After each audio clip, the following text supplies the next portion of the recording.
welcome back to my channel. Thank you for watching and for subscribing. And if you're just visiting, please consider subscribing.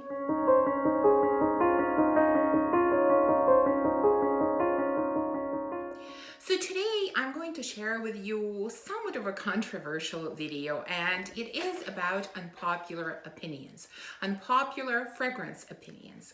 Now, I've seen this type of video going around last year.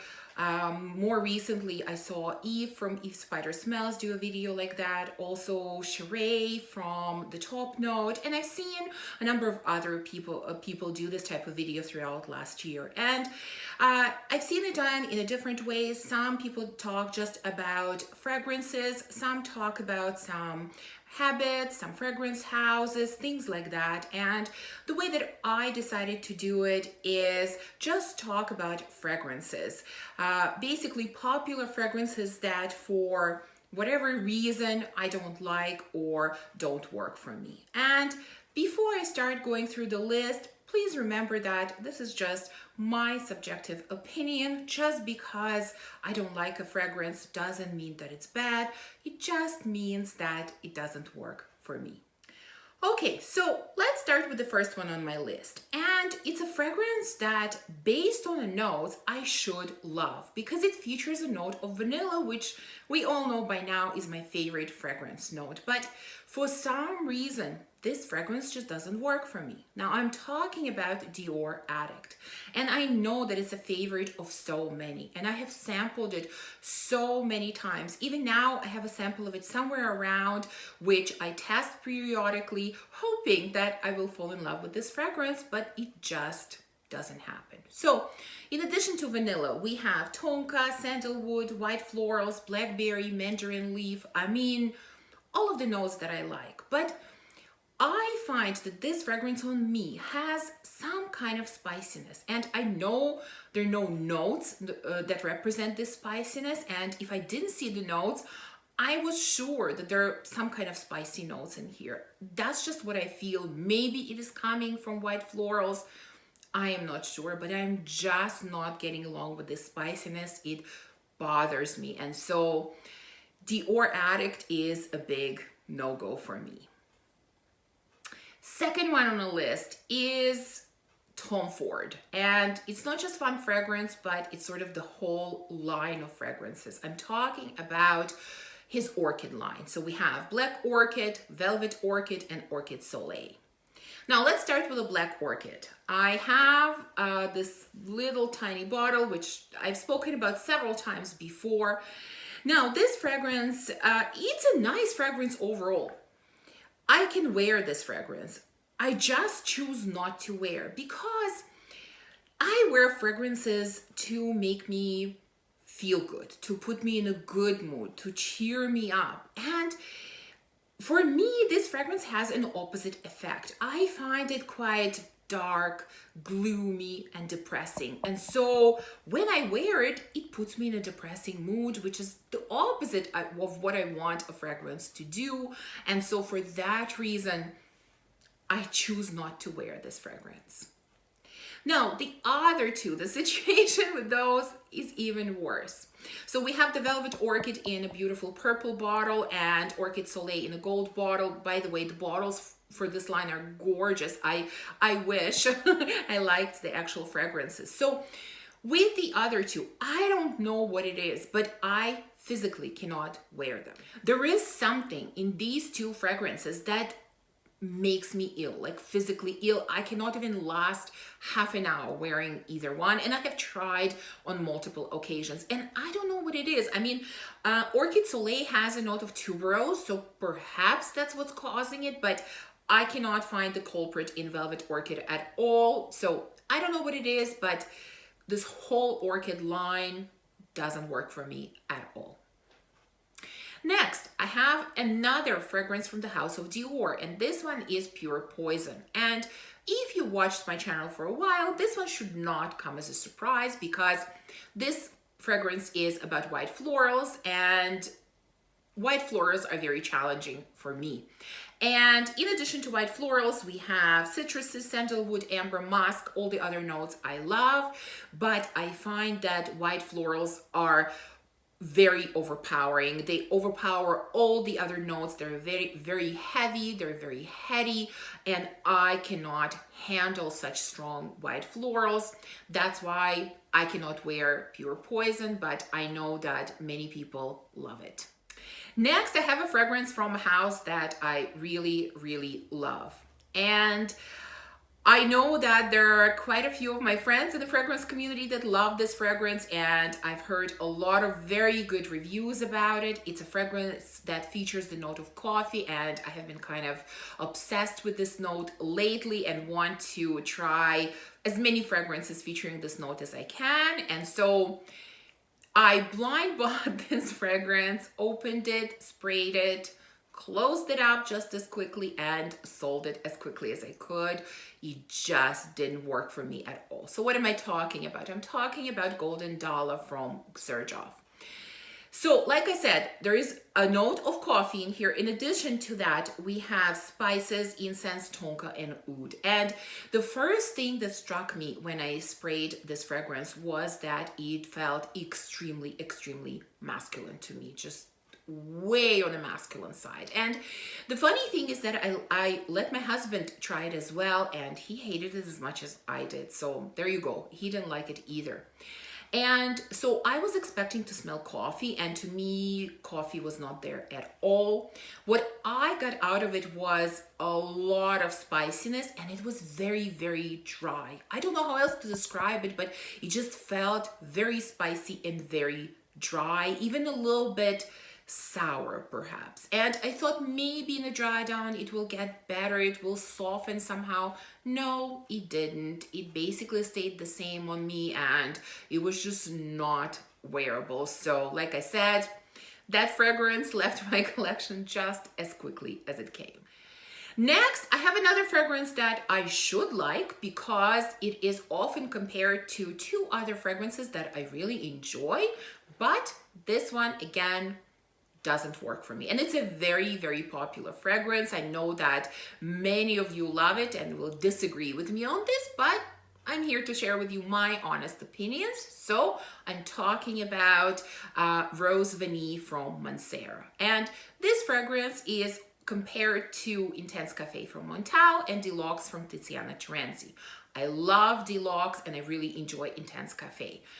So I should like Rose Vanille. However, I don't. To me, it does not smell similar to the other two, and that's probably because I'm getting a very, very strong synthetic note in this fragrance. Perhaps it's the musk that's causing it. I'm not sure, but it happens to me quite often with Mancera fragrances, and this one is no exception. So I know that so many love it, and I just don't. So if anyone asks me, you know, which one is better out of the three, I always recommend the other two because Rose Vanille just doesn't work for me. But I know that this is a very, very unpopular opinion because so many of you have it in your collections and absolutely love it, but not me. Next one is kind of a bit of a surprise as well because it comes from a house or a line from a particular house that I absolutely love. I'm talking about Maison Lancome. I have 6 fragrances, still 6 full bottles from this line, which I love. I love all of them. And I'm kind of collecting them in a way, but I only want to have the ones that I actually like and will wear. I'm not just collecting for them to stand there and collect dust. So I only choose the ones that I like. And this one was one of the first fragrances that I tried from this line. And I'm so happy that I tried a sample first. I didn't just blind buy it because it would have been a major fail. So I'm talking about Jasmine's Marzipan. And here's the sample that I purchased, which is almost full because to me, it is not wearable at all. So in addition to jasmine, which is obviously here based on the name, we also have almond, musk, vanilla, and sandalwood. So when I thought about the notes, I really thought that I was gonna like it. But for me, jasmine is completely overpowering in this fragrance. It overpowers everything else completely. And it's very, very indolic type of jasmine. which I don't like at all. All I'm getting is this indolic, heavy jasmine, and I cannot wear this fragrance at all. So again, I know that so many of you love it, but this one is a big no for me. And now we're left with last three, which are probably going to be the most controversial and popular opinions. So please be kind in the comments. It's totally okay to have difference of opinion. Again, this is just my honest opinions. Don't throw stones at me, please. So the first one I'm gonna mention is a full house, and it's the house of Siosh. Now, when this house first came on the scene, which wasn't that long ago, you know, I thought, okay, this looks interesting.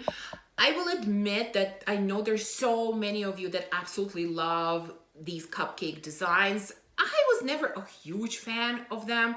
It's not exactly my aesthetic, but I thought, okay, this is something interesting, something looks like something unique, you know, I would like to try some of them. Well, the problem right away was that they do not ship to Canada, and I had absolutely no way of trying out these fragrances. So that kind of turned me off from the house a little bit.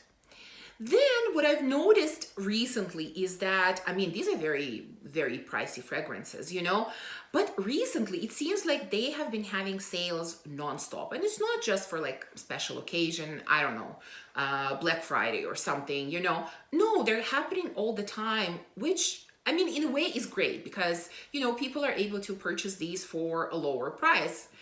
But it sort of, in my eyes, it kind of diminishes the value of these fragrances a little bit. And so that kind of turned me off them a little bit more. And so at the moment, I completely lost interest in this house. There's just something about it that doesn't interest me at all. And it's probably all of these things that I mentioned above. And so I know that so many of you love these cupcakes and collect them, but for me, it's a house that doesn't interest me at all. Now, I will be honest with you, I have not tried a single fragrance. So it's very possible that if one day I get a chance to try these, I might fall in love with them. Who knows? I might change my mind. But at the moment, House of Siosh does not interest me at all. Next one is also another house, and it's a house that has been talked about and raved about quite a lot, especially lately. And I know that there are so many people in the fragrance community that absolutely love it and speak so highly of it, but it's a house that just doesn't work for me. I'm talking about Francesca Bianchi. I don't have obviously any full bottles, but I do have, I believe, 3 samples, and I tried to find them. I couldn't find them. So I don't remember exactly which fragrances I have tried, and I'm basing my opinion on all 3. And yes, it is possible that I tried the wrong ones. Maybe there are others out there that I would love. I don't know. But I'm basing my unpopular opinion on the 3 that I have tried. And here's my observation of this house, again, based on all 3, because I kind of found similar themes running through all 3. Number 1, to me, this house has kind of an animalic vibe. All of the fragrances kind of have that kind of vibe, which I don't like. I just cannot do animalic scents, so it's a no. The other thing is, all of the fragrances that I have tried kind of have a vintage vibe, like slightly vintagey, slightly outdated. Again, something that I don't enjoy. And so for those 2 reasons, I think this is not a house that is for me. I don't know. Right now, I have no interest in purchasing any full bottles, and perhaps I know that there are more than 3 fragrances in this house, so perhaps, like I said, I just tried the wrong ones, and there could be the ones that I like. But even just looking at the notes, and I have looked at the notes of pretty much all the fragrances in this house, nothing really struck me as something that would work for me, that I would be interested in exploring. So unfortunately for now, Francesca Bianchi is a no-go for me. And so this brings us to the last one on my list, which is definitely going to be the most controversial one. Again, please don't throw stones at me for this one. This is just my opinion. And let me explain until the end before, before you say anything. Okay. This is another house that has been hyped very much, especially in recent times. It is a very, very expensive house, and I was very, very curious about it, and so I purchased one fragrance from it. I purchased it blindly, and I shared with you in one of the videos this month. I'm talking about Fragrance Du Bois, and the fragrance that I have is Oud Orange Intense. Now, what I'm going to tell you next is not about the whole house, because this is the only fragrance from them that I have tried.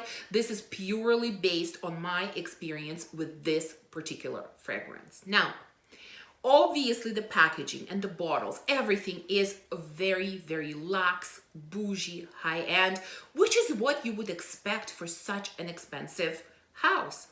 And I have the same expectations of the juice inside. You know, when you're purchasing something for this kind of price, you have higher expectations. At least I do. And this fragrance is lovely. I really like the scent. I really enjoy it. It is beautiful. But is it out of the ordinary? Is it something so super special? I don't think it is. If this was a Mancera fragrance, for example, because, and I'm saying Mancera because the scent kind of reminds me of Mancera fragrances, to be honest. So if this came from Mancera in their price range, I would say, wow, it's an amazing fragrance. I definitely recommend it. But this is Fragrance Du Bois. It's a completely different price range, and therefore, for me, my expectation is completely different. And I have to be honest with you, even though I really, really enjoyed the scent. And it is beautiful. If you ask me, I will tell you it is beautiful, but I am left somewhat underwhelmed by it. But this is only half of the problem.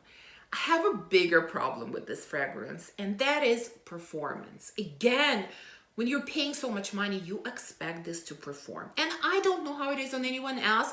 This could be my body chemistry issue, but I will be honest with you that performance on me is really bad. And I mean really bad.